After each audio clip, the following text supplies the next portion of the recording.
250 कोटीचा प्रोजेक्ट जो आहे त्याच्यावरून संशयाचा वातावरण निर्माण केलं जातं. म्हणून संशयाला कुठे असं आहे की त्या संशयाला जागाच कुठे नाही आहे. कारण काल आज वृत्तपत्रात फोटो छापून आले की ज्या दिवशी सामंजस्य करार झाला तो मुख्यमंत्र्यांच्या उपस्थितीत आणि उद्योग मंत्र्यांच्या समक्ष झालेला करार आहे. त्याच्यामुळे सामंजस्याचा करार होत असताना संभ्रम राहायचं काही कारणच नाही आहे. आणि त्याची सामंजस्याची पूर्ण माहिती मार्केटमध्ये आहे. मुख्यमंत्र्यांनी सभागृहात सांगितलेलं आहे.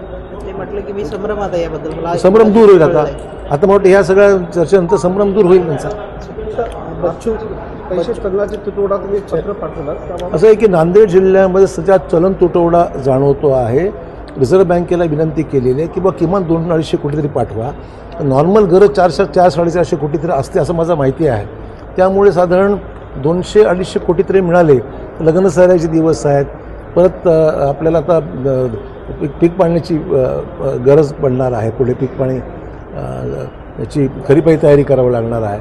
तर पैसे लागतील ना आपल्याला. बच्चू कडूंचा प्रवेश झाला आहे. आनंदाची गोष्ट आहे.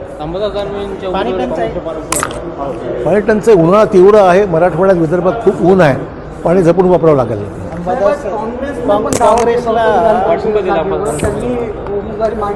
काँग्रेस दावा करत होता. काँग्रेसने आता सवय झाली आहे दावा करायचा ना मागे यायचं.